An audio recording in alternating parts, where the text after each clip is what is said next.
أعوذ بالله من الشيطان الرجيم. بسم الله الرحمن الرحيم. أفحسبتم أنما خلقناكم عبثا وأنكم إلينا لا ترجعون. Kita akan masuk teman-teman sekalian ke bab ke-12 masalah ahli neraka yang paling ringan azabnya. Dan ini ada sebabnya kenapa Nabi SAW sebutkan orang yang paling ringan azabnya. Artinya kalau yang paling ringan saja seperti ini, bagaimana dengan orang yang paling berat? Atau orang yang di atasnya. Ini aja paling ringan. Ya, supaya menggambarkan bagaimana beratnya orang yang di atas ini siksaannya. Demikian juga pada saat menjelaskan masalah surga, Nabi SAW menjelaskan orang yang paling rendah derajatnya di surga. Sehingga punya gambaran, oh yang paling rendah aja seperti ini. Bagaimana dengan orang yang tertinggi derajatnya atau di atas daripada itu. Jadi ini salah satu metode yang digunakan oleh Nabi SAW. Kita akan coba masuk apa yang disebutkan dalil-dalil oleh penulis dalam bab ke-12 masalah ahli neraka yang paling ringan siksaannya. Semoga Allah selamatkan kita dan memaafkan kesalahan-kesalahan kita yang lalu. InsyaAllah, dan menjadikan kita jadi penghuni surga bukan penghuni neraka. Allahumma amin. Beliau tulis di situ ada angka 30 bagi yang pegang bukunya, maksudnya hadis urutan 30 dari awal kita belajar. Ya. Kalau dari awal belajar buku ini ya, tapi di sini tentunya kita mempelajari dari pertengahannya. Karena kita belajar di sini tentang neraka saja. Sementara buku ini ada membahas juga tentang masalah surga. Ya. Mohon maaf, ini memang hadis ya ke-30 dari bab neraka saja. Saya pastikan barusan, ya, memang di bab nomor 1 memang membahas juga hadis nomor 1. Berarti berbeda dengan bahasan masalah surga. Mohon maaf saya keliru tadi. Jadi hadis 30 memang dari awal kita belajar masalah neraka ini. Berbunyi An-Nu'man ibn Bashir radhiyallahu anhuma. Nu'man sahabat dan Bashir sahabat. Makanya kita mengatakan radhiyallahu anhuma.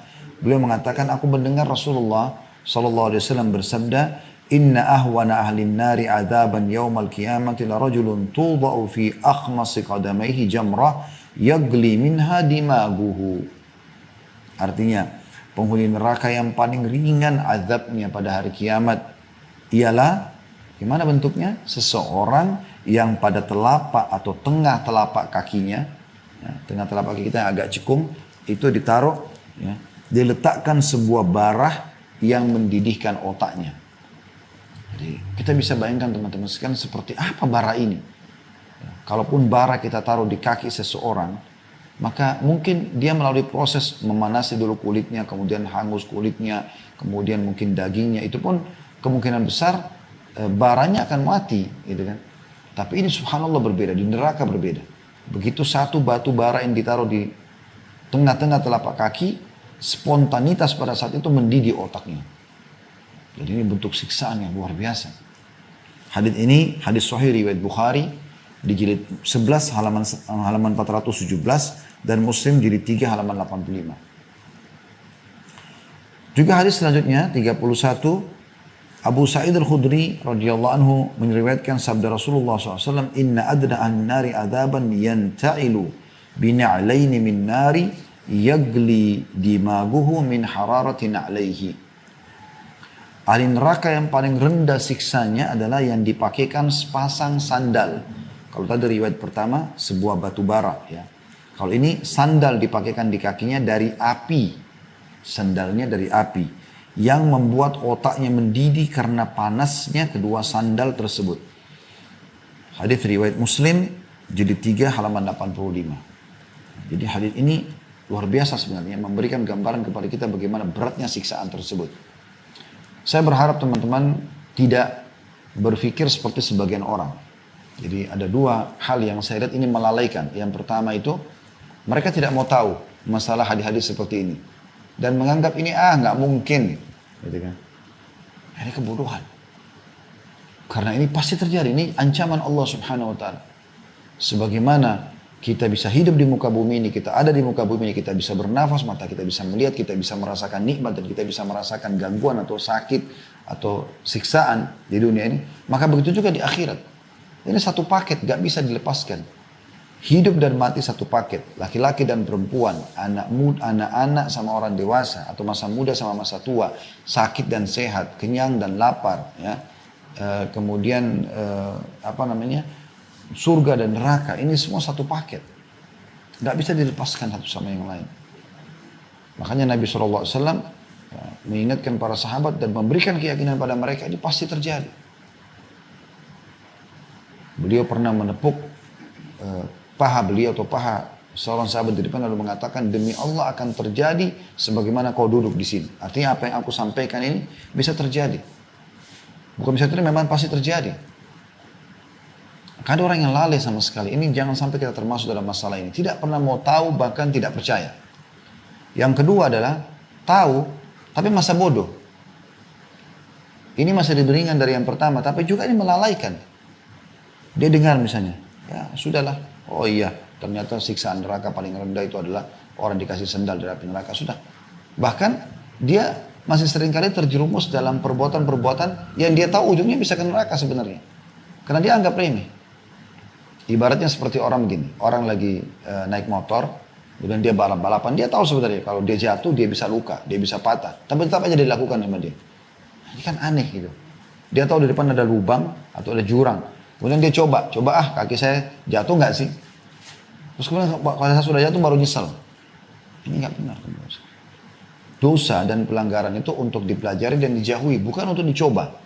Amal soleh dipelajari untuk dikerjakan. Beda dengan dosa. Dosa cukup kita tahu lalu kita tinggalkan. Karena ancamannya sangat berat teman-teman sekalian. Untuk apa kita tunggu nanti kita dipenjara baru kita mau ngakui sebuah kesalahan?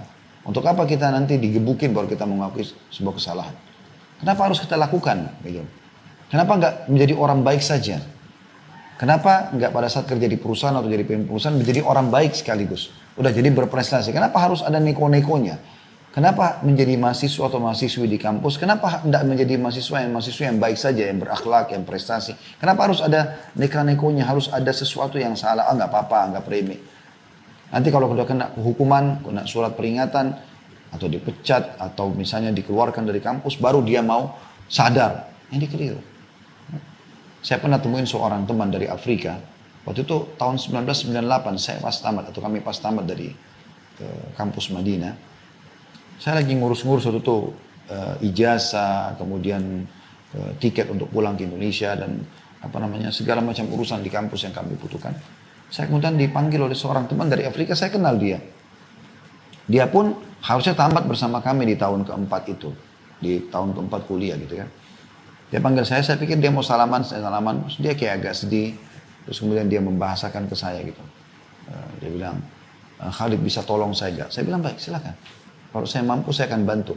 Kebetulan saya ada kenal relasi teman-teman di kantor situ, mungkin saya bisa bantu bicarakan. Tapi saya tidak sangka teman-teman, ternyata dia bahasakan, dia bilang, saya dikeluarkan dari kampus. Jadi walaupun dia sudah tingkat 4 kuliah, tingkat terakhir, dia sudah bawa ijazah pulang menjadi dai, dia nggak dikasih ijazah dan dia dikeluarkan dengan cara tidak hormat. Saya sempat kaget, saya bilang, memang.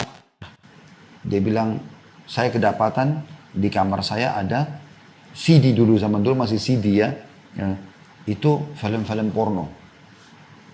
Terus saya bilang, la haula wala quwata illa billah. Artinya, kamu belajar agama, terus kenapa kok kamu sampai bawa itu ke dalam kampus gitu kan?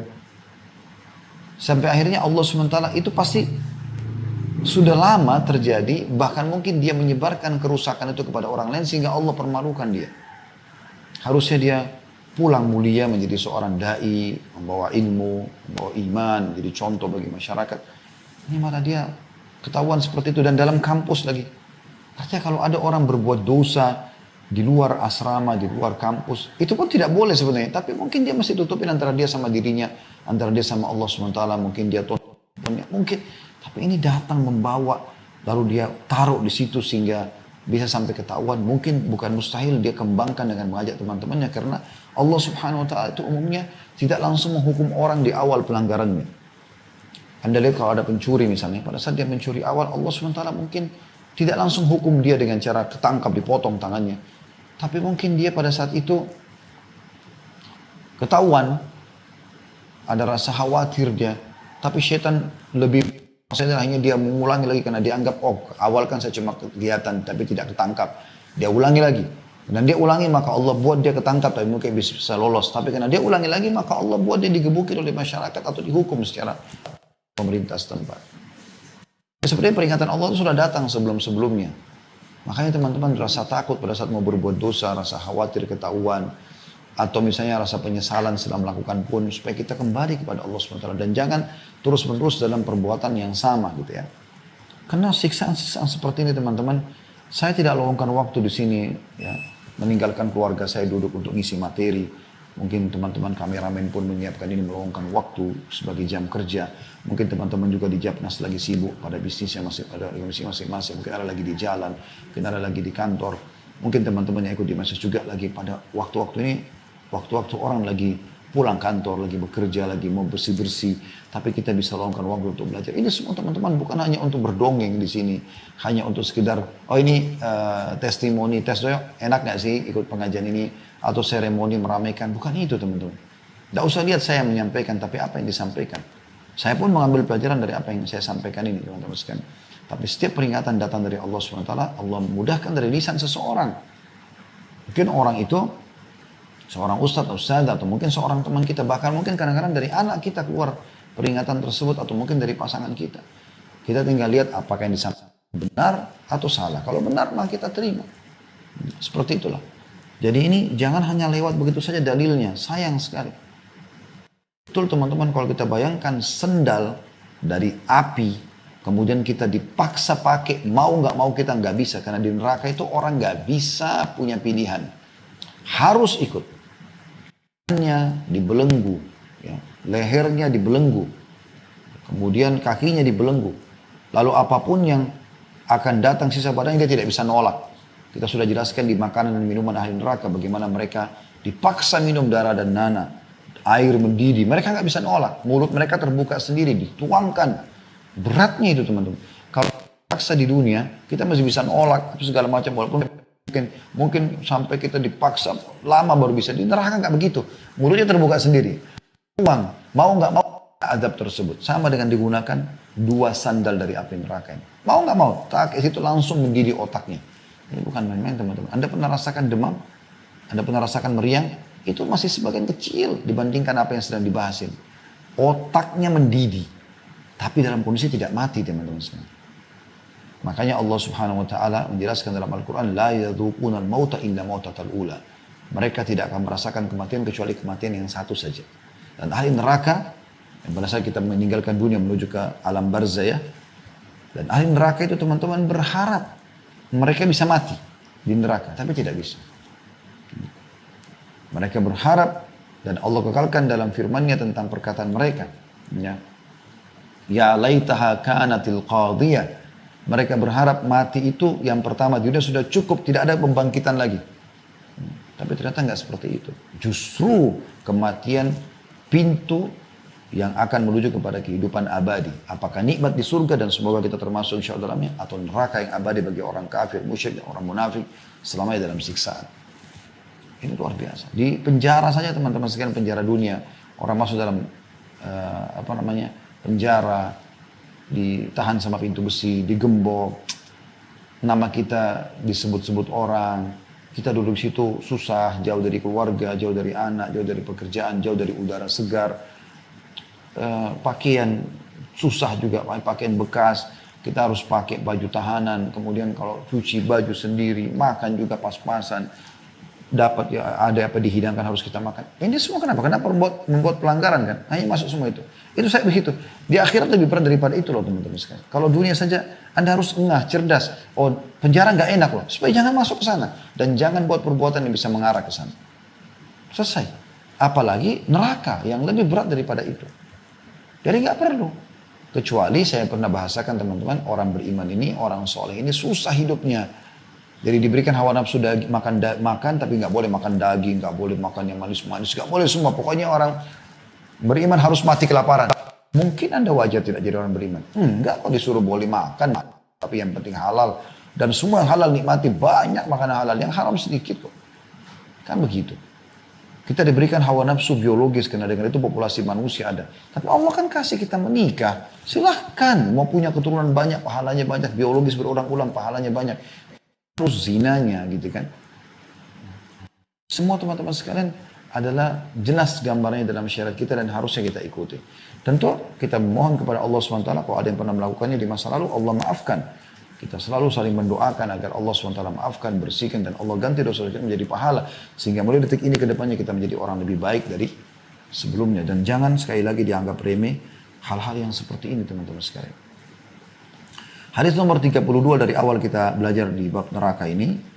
Selanjutnya adalah hadis Nu'man bin Bashir radhiyallahu anhu, beliau menuturkan, ahli neraka yang paling ringan azabnya adalah yang mendapatkan sepasang sandal dan 2 tali sandal terbuat dari api yang membuat otaknya mendidih sebagaimana periuk mendidih.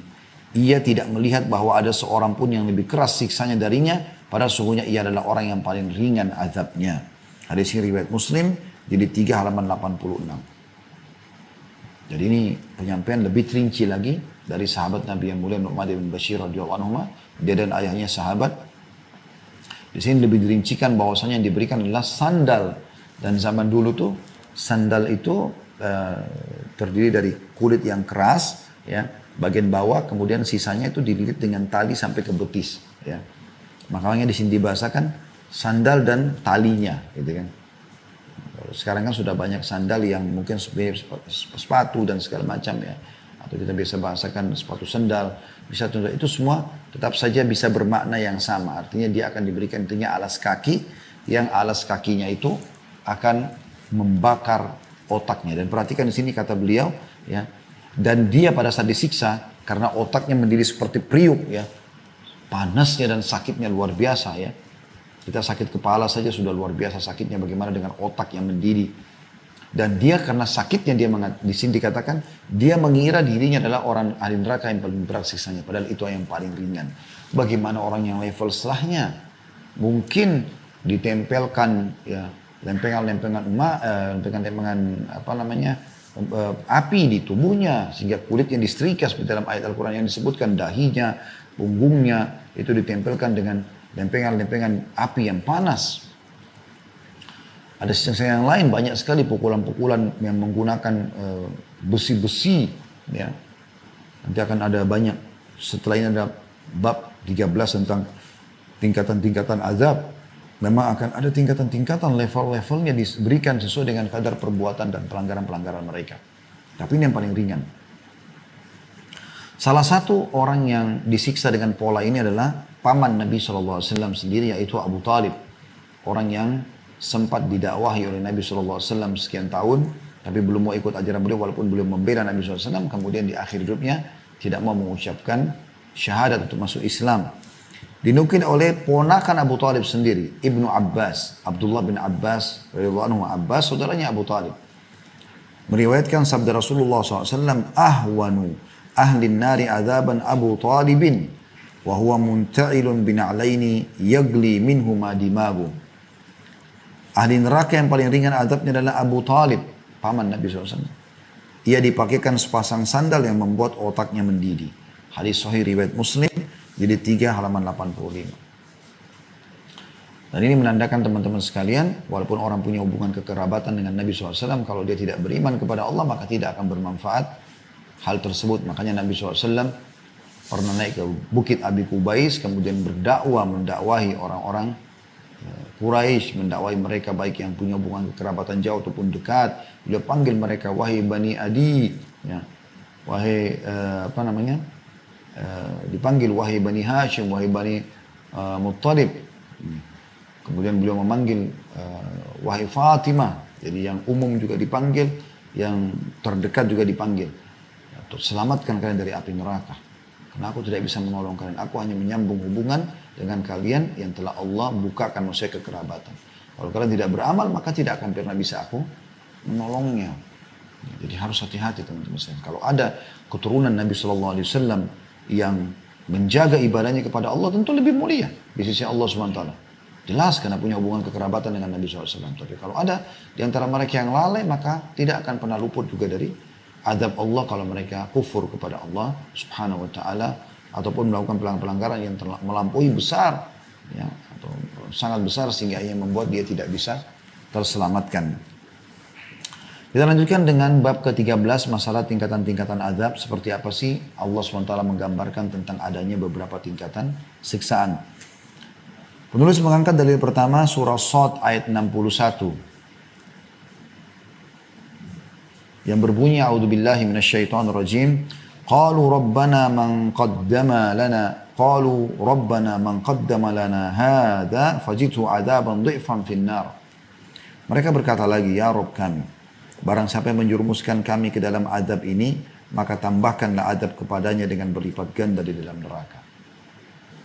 Ya. Jadi di sini bagaimana Allah Subhanahu wa taala menggambarkan akan ada orang-orang yang masuk neraka, kemudian mereka merasa ada dulu yang menyebabkan mereka sesat, yang mengajak mereka ke diskotik, ke bar, ke pelanggaran-pelanggaran agama, transaksi ribawi, manipulasi data, segala macam, menggibah, memfitnah orang lain. Dia durhaka sama orang tua lah, apalah segala macam pelanggaran agama yang dilakukan. Maka ada yang mengajak mereka minta agar azab Allah lipat gandakan kepada orang-orang yang mengajak mereka itu. Nah, ini menandakan berarti akan ada level-level perbedaan ya. Lebih dijelaskan dalam hadis Nabi SAW. Ada angka 34, artinya hadis urutan 34 dari awal kita belajar masalah neraka ini. Semoga Allah selamatkan kita. Bunyinya dari Samurah bin Jundab radhiyallahu anhu meriwayatkan sabda Nabi SAW. Minhum man ta'khuduhu an-naru ila ka'baihi. Wa minhum man ta'khuduhu an-naru ila rukbatayhi. Wa minhum man ta'khuduhu an-naru ila hujzatihi. Wa minhum man ta'khuduhu ila unukihi. Wa minhum man ta'khuduhu an-naru ila tarquwatihi. Antara mereka ada yang direnggut api hingga kedua mata kakinya. Ada yang direnggut api hingga lututnya. Ada yang direnggut api hingga pusarnya. Ada yang direnggut api hingga lehernya. Dan ada pula direnggut api hingga kerongkongannya. Hadis riwayat Muslim jadi 7 halaman 180. Dan ini hadis yang diangkat oleh beliau sebuah hadis yang menjelaskan tentang adanya tingkatan-tingkatan siksaan tergantung kadar pelanggaran dia. Ada yang cuma sampai mata kakinya, tapi itu pun sudah sakit karena terbakar dan membuat dirinya semua kena siksaan. Ada yang lebih tinggi daripada itu sampai ke lututnya, ada yang sampai ke kerongkongannya ya. Ini pusarnya, ada yang sampai kerongkongannya lebih tinggi lagi, makanya lebih tersiksa. Wa na'udzubillah. Intinya teman-teman, siksaan yang paling ringan pun sudah sangat berat buat kita, apalagi kalau sampai siksaannya sampai ke seluruh tubuh. Dan ingat ya, di neraka nggak ada kematian. Sehingga seseorang disiksa merasakan sakitnya siksaan tersebut sementara disiksa. Dan setelah itu Allah utuhkan lagi. Proses pengutuhan ini pun ada siksaannya. Jadi nggak ada berarti, oh dia hangus nih. Kemudian Allah utuhkan lagi berarti dia sempat istirahat sejenak. Nggak ada istirahatnya. Pengembalian pengutuhan kulit pun, daging pun yang sudah hangus. Itu juga tetap melalui proses sakitnya proses tersebut. Kemudian pasal ke-14 masalah bagaimana dahsyatnya neraka. Ini semua masih berhubungan satu sama yang lain ya. Seperti apa sih dahsyatnya neraka itu? Sehingga kita harus lebih hati-hati dengan dia. Ya. Yang betul-betul berlindung dari api neraka. Judulnya ke pasal atau bab ke-14 ini sekali celupan di neraka melupakan segala kenikmatan dunia. Semua yang pernah Anda rasakan di dunia, makanan enak, minuman enak, pakaian, biologis, apalah semua kenikmatan udara yang sejuk, semuanya itu. Walaupun sudah puluhan tahun Anda rasakan akan hilang hanya dengan sekali celupan di neraka lalu dikeluarkan. Begitu dahsyatnya siksaan di neraka. Bagaimana dengan orang yang dihukum sehari, sebulan, setahun, 100 tahun, 1000 tahun. Bagaimana dengan orang-orang kafir, munafik, musyrik yang kekal di dalamnya? Wa na'udzubillah. Allah berfirman dalam surah Al-Anbiya ayat 46. A'udzubillahi minasyaitonirrajim. Ini yang beliau massathum nafkhatun min adabi rabbika la yaqulunna ya wailana inna kunna zalimin. Dan sungguhnya jika mereka ditimpa sedikit saja dari adab Rabbmu, pastilah mereka akan berkata, aduhai celakalah kami, bahwasanya kami adalah orang-orang yang menganiaya diri sendiri. Jadi ini sedikit saja Allah kasih sudah cukup. Mirip seperti ini kalau di dunia. Ada orang 1 tahun nih, 365 hari sehat, gak ada gangguan apa-apa. Pas Hari-hari pertama tahun kedua, atau tahun depannya, Allah uji dia dengan demam. Sepekan misalnya. Atau meriang, atau sakit kepala, atau sakit gigi, atau keselio. Bagaimana kira-kira perasaan dia? Itu sudah nggak nyaman. Padahal itu baru sedikit Allah kasih. Baru keselio saja, baru sakit gigi saja, baru sakit kepala saja. Baru jatuh kebentur saja. Bagaimana teman-teman kalau orang diberikan siksaan di kuburan yang kata Nabi SAW, kalau orang kafir maka Allah utus kepadanya malaikat yang tidak punya pendengaran dan penglihatan yang membawa sebuah besi yang kalau seluruh jin dan manusia bersatu untuk membalikkan besi itu mereka tidak akan sanggup, yang akan dipukulkan kepada si mayit ini, ya. Kemudian hancur lebur dia dan pukulan tersebut didengarkan oleh seluruh makhluk Allah kecuali jin dan manusia. Riwayat lain, kalau mereka mendengarkan pukulan tersebut mereka akan meninggal seketika, saking dahsyatnya pukulan itu. Nah, itu bukan cuma sekali, diutuhkan lagi, dipukul lagi, hancur, diutuhkan lagi, dipukul lagi, sampai hari kebangkitan. Kalau Anda 1000 tahun dalam kuburan, bukankah sekarang ada orang yang sampai 1000 tahun di kuburan, ada yang sudah 2000 tahun, sekian tahun meninggal dunia. Bagaimana mereka? Terus siksanya luar biasa. Ya. Hadis yang menjelaskan masalah ayat ini, surah Al-Anbiya ayat 46, adalah hadis 35 dari awal kita belajar. Bunyinya dari Anas radhiyallahu anhu meriwayatkan sabda Nabi SAW, dihadapkan orang yang paling merasakan kenikmatan di dunia dari ahli neraka. Dan hari kiamat akan didatangkan siapa yang paling nikmat di dunia ini. Para raja, para presiden, para menteri, para pejabat, para orang-orang yang kaya raya, yang memang selama hidupnya bahagia. Misalnya di dunia ini dia terpenuhi menurut dia secara materi segala macam. Tapi dia termasuk ahli neraka dari orang-orang kafir, orang-orang fasik yang banyak dosanya, didatangkan pada hari kiamat nanti. Apa yang terjadi? Lalu ia dicelupkan di neraka sekali celup. Saya tahu celup. Hanya ditaruh dikeluarkan. Kemudian ditanyakan kepadanya setelah itu, wahai anak Adam, apakah kamu melihat suatu kebaikan pun? Pas dia keluar, merasakan panasnya neraka lalu dikeluarkan secelup saja. Apa aku pernah lihat kebaikan selama ini? Apakah telah berlalu di hadapanmu suatu kenikmatan? Pernah kau rasa nikmat selama ini? Pernah kau rasa enaknya minum, makan, pakai baju baru biologis, segala macam udara segar? Ia menjawab, tidak demi Allah wahai Rabb. Hilang semua kenikmatan yang pernah dia rasakan itu hanya dengan satu celupan di neraka. Bayangkan teman-teman bagaimana dahsyatnya neraka itu. Ini bukan main-main, ini bukan sesuatu yang biasa, ini luar biasa. Harus kita hati-hati. Lalu dihadapkan orang yang paling menderita di dunia dari ahli surga. Ia dicelupkan sekali celupan di surga. Dan ditanyakan padanya, apakah kamu melihat suatu penderitaan pun? Datangkan orang yang paling miskin di dunia, yang paling susah hidupnya, Jadi mungkin di dunia pun pakai sendal pun tidak punya mungkin. Pakaian pun cuma satu di badan, sekian puluh tahun dia hidup begitu. Makan cuma bekas punya orang atau kelaparan. Gitu kan. Didatangkan pada hari kiamat dia, orang yang paling susah. Tapi ahli surga. Ahli surga. Ya. Ahli surga karena dia ibadah kepada Allah walaupun dia susah hidupnya di dunia. Lalu dicelupkan satu celupan di surga. Dikeluarkan kembali. Lalu ditanya kepadanya, apa kau pernah melihat suatu penderitaan selama ini? Apakah pernah lewat di hadapanmu suatu penderitaan pun? Apa jawaban dia? Ia menjawab, tidak demi Allah wahai Rabb. Tidak pernah lewat di hadapanku suatu penderitaan pun. Dan aku tidak pernah melihat suatu kesusahan pun. Hadis sahih riwayat Muslim, jadi 17 halaman 149.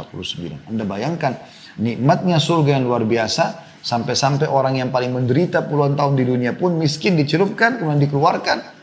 Hilang semua penderitaan dunianya itu. Bagaimana dengan dia khalidina fiha? Kekal di dalamnya surga itu. Semoga Allah jadikan kita penghuni. Ini teman-teman faktanya di lapangan banyak sekali. Ya. Saya berapa kali menyaksikan pada saat lagi pergi pengajian sebelum pandemi.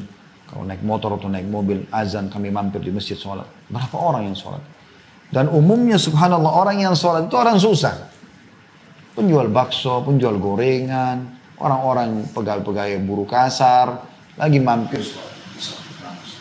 Masya Allah. Hidupnya pas-pasan, susah di dunia, tapi luar biasa.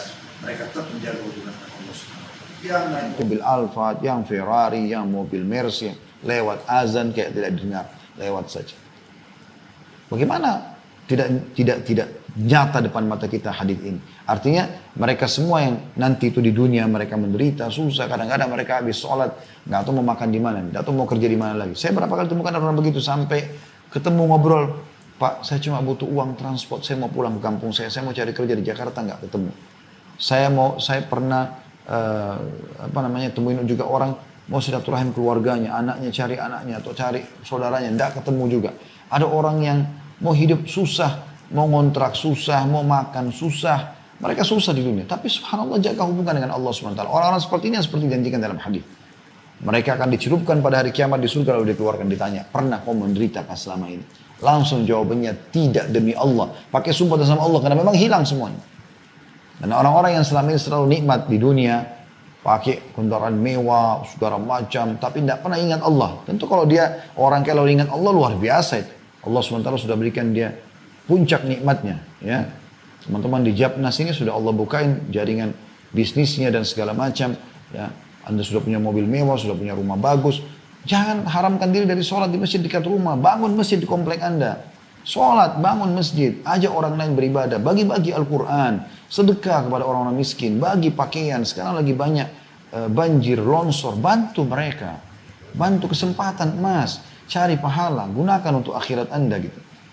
Karena nanti orang-orang yang lalai dari orang-orang kaya ini, orang-orang ahli neraka, didatangkan hari kiamat. Oh, di sini dikatakan orang yang paling besar nikmatnya. Dari lahir udah di istana, udah di rumah besar. Dari lahir sudah pakai mobil, gitu kan. Ada orang lahir mungkin masih miskin orang tua, nanti dia jadi kaya. Ada orang nggak dari lahir dia sudah kaya. Sini orang yang terbesar nikmatnya di dunia.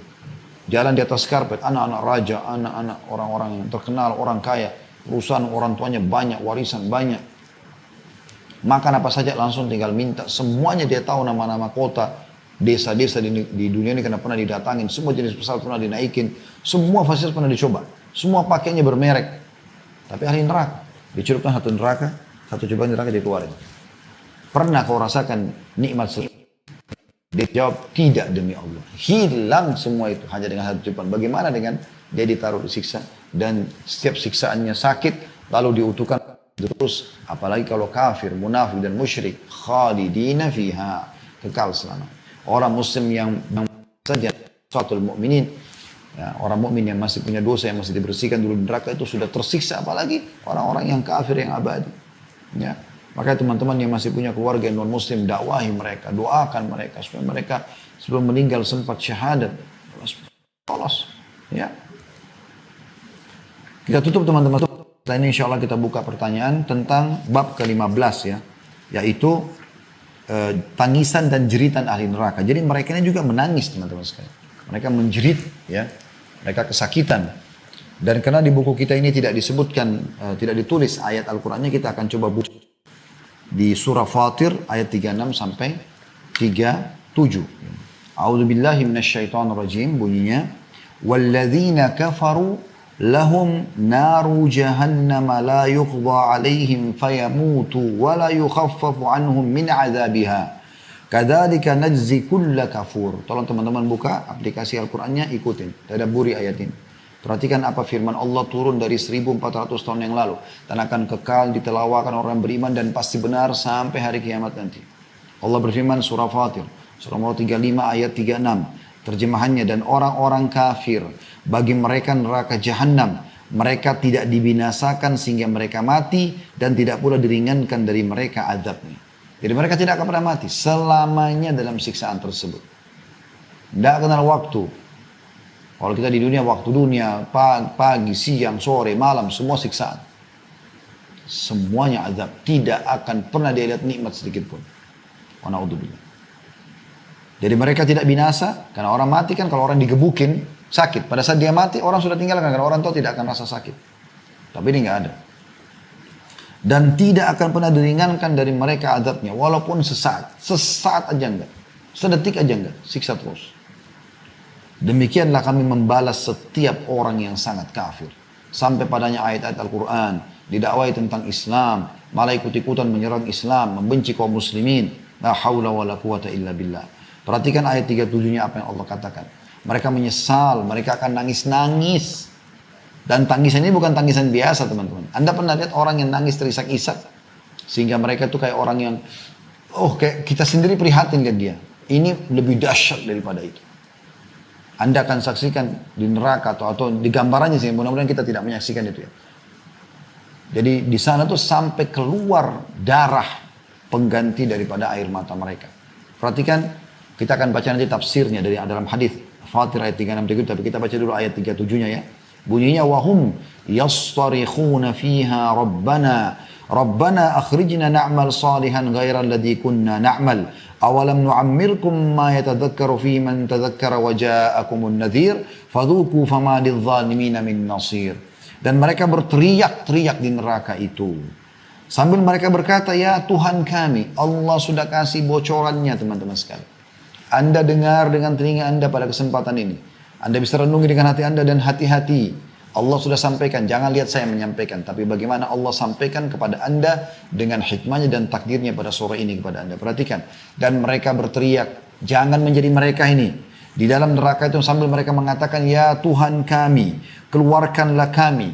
Niscaya kami akan mengerjakan amal saleh berlainan dengan yang telah kami kerjakan. Mereka berharap kembali ke dunia, bukan lagi kembali ke restoran favoritnya, ke negara yang dia senang untuk safar ke sana, kumpul sama pasangannya kah, makan sama anak-anak kah, baju baru kah, enggak ada. Meeting bisnis kah, proyek yang sekian miliar, enggak ada. Berharap kembali ke dunia, zikir, doa, baca Quran, sedekah, bakti sama orang tua, sholat malam, sholat 5 waktu, tutup aurat, mencari rezeki halal. Itu yang mereka harapkan, kerja amal saleh.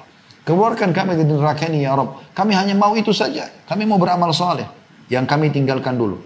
Dan apakah kata Allah, kami tidak memanjangkan umurmu? Bukankah kami sudah memanjangkan umur, kasih kau umur 50 tahun, 60 tahun? Dalam masa yang cukup untuk berfikir bagi orang yang mau berfikir. Satu hari kita punya 24 jam. Teman-teman kalau pas lagi gak ada kegiatan di rumah. Satu hari full gak ada kegiatan di rumah. Duduk santai saja. Bukan kita rasa waktu lama. Lama, Allah sudah kasih umur. Detik-detik itu bisa kita gunakan beribadah. Bisa kita gunakan bertobat dari kesalahan kita. Bisa kita tutupin apa yang telah lalu kita lakukan. Itu hikmah Allah SWT luar biasa. Taubat. Kata Nabi SAW, at-taubat tajubu ma qablah. Taubat bisa menghapus semua kesalahan yang lalu. Berapa detik itu Anda bisa lakukan? Anda bisa maksimalkan. Allah mengatakan, kami sudah kasih ke umur yang cukup. Cukup. Sehari aja cukup. Apalagi sampai tahunan. Apalagi sampai puluhan tahun. Apalagi orang diberikan sampai ratusan tahun. Kata Allah, bukankah kami telah memanjangkan umurmu dalam masa yang cukup untuk berfikir bagi orang yang mau berfikir? Dan apakah tidak datang kepadamu pemberi peringatan? Belum pernah kau dengar ceramah? Belum pernah kau lihat orang Islam beribadah? Belum pernah kau lihat tetanggamu, saudaramu, pasanganmu? Belum pernah kau dengar peringatan? Ya. Sebagian ulama menafsirkan makna nadhir di sini peringatan adalah uban. Ada yang mengatakan demam atau segala macam penyakit. Siapa dari kita teman-teman yang belum beruban? Kalau sudah di atas 35 tahun, 40 tahun, biasa uban ada muncul. Mungkin ada yang sedikit, ada yang banyak. Peringatan itu kata ulama. Ini masuk dalam ayat. Bukan sudah datang peringatan. Bukankah sudah bertambah umur kita? Bukankah sudah lahirnya anak-anak kita teman-teman? Itu adalah tanda-tanda kematian kita. Karena sudah ada generasi yang akan menggantikan kita. Sebagaimana dulu kita waktu kecil, juga sama peringatan bagi orang tua kita. Terus begitu ini kita akan meninggal dunia. Sehebat apapun Anda menjaga kesehatan, menjaga olahraga, menjaga makanan sehat, kalau saatnya mati pada satu dan semua ada pertanggungjawabannya. Allah mengatakan, bukan sudah datang peringatan padamu. Ya. Maka rasakanlah azab kami dan tidak ada bagi orang-orang yang zalim seorang penolong pun. Ya. Saksi bahasan kita, yastarikhuna fiha. Artinya mereka teriak-teriak di neraka itu. Baik, kita dengarkan teman-teman penyampaian yang lain. Ya. Yang Allah sebutkan dalam surah Hud 106. Ini juga sama, tidak ditulis ayatnya. Kita bisa lihat dalam Al-Quran di aplikasi kita masing-masing. Surah nomor 11 ya. Ayat 106. Yang bunyinya, A'udzubillahi minasyaitonirrajim. Fa'ammal ladhina syaku fafinnari lahum fiha zafirun wa syahiqa. Adapun orang-orang yang celaka, orang kafir, orang yang suka berbuat maksiat tidak taubat, maka tempatnya di dalam neraka. Di dalamnya mereka mengeluarkan dan menarik nafas dengan merintih. Ya. Bagaimana Anda kalau bernafas merintih? Kadang sakit. Jadi tarik sakit, keluarkan sakit. Luar biasa. Semoga Allah selamatkan kita. Wa na'udzubillah. Ya. Bahkan di sini perhatikan Allah katakan, saya sambung dengan ayat 107-nya, lihat, khalidina fiha ma damatis samawati wal ardu illa ma syaa rabbuk inna rabbaka fa'alun lima yurid. Mereka kekal di dalamnya. Kalau kafir, musyrik, munafik pasti kekal selama ada langit dan bumi. Kecuali jika Tuhanmu menghendaki yang lain. Kalau Allah mau selamatkan, maksudnya di sini adalah orang-orang beriman, orang-orang yang beriman tapi masih punya dosa, Allah keluarkan. Sesungguhnya Tuhanmu maha pelaksana terhadap apa yang dia kehendaki. Perhatikan sebaliknya, 108-nya Allah gambarkan bagi orang yang patuh, orang yang soleh, orang yang soleha. Ibadah, nikmati yang halal. Apa kata Allah? Wa ammal ladina su'idu fafil jannati khalidina fiha ma damatis samawati wal ardu illa ma syaa rabbuk ata'an ghaira majdzul. Adapun orang-orang yang berbahagia, orang beriman, maka tempatnya di dalam surga. Mereka kekal di dalamnya selama ada langit dan bumi, kecuali jika Tuhanmu menghendaki yang lain, sebagai karunia yang tiada putus-putusnya. Ya. Kemudian juga selanjutnya, dari di sini saksi bahasan kita Hud 106 ya, yang mereka ahli neraka menarik dan menghembuskan nafas mereka sambil merintih karena sakitnya. Kemudian surah Al-Furqan, ya, ini juga sama, tidak disebutkan ayatnya, tidak ditulis saja, langsung terjemahan saja. Kita buka aplikasi Al-Quran kita. Surah nomor 25. Ayat 11 sampai 14. A'udzu billahi minasyaitonir rajim. Kata Allah Subhanahu wa taala, "Bal kadzdzabu bis-sa'ah wa a'tadna liman kadzdzaba bis-sa'ati sa'ira." Dan mereka mendustakan, ya. Mereka mendustakan hari kiamat dan kami menyediakan neraka yang menyala-nyala bagi mereka mendustakan hari kiamat itu. Seperti apa neraka yang Allah ancamkan? Ayat 3, ayat 12-nya. Idza ra'athum min makanin ba'idin sami'u laha tagayyuzan wa zafira. Apabila neraka itu melihat mereka dari tempat yang jauh. Neraka melihat mereka. Jadi bukan cuma mereka melihat, neraka itu punya kepala, punya mata, punya leher, bisa melihat, bisa berbicara. Nanti akan kita jelaskan di bab-bab setelahnya insyaAllah ya. Jika neraka melihat mereka dari jarak jauh, maka mereka mendengar kegeramannya dan suara nyalahnya. Meletup-letup. Neraka itu makhluk Allah yang bergerak.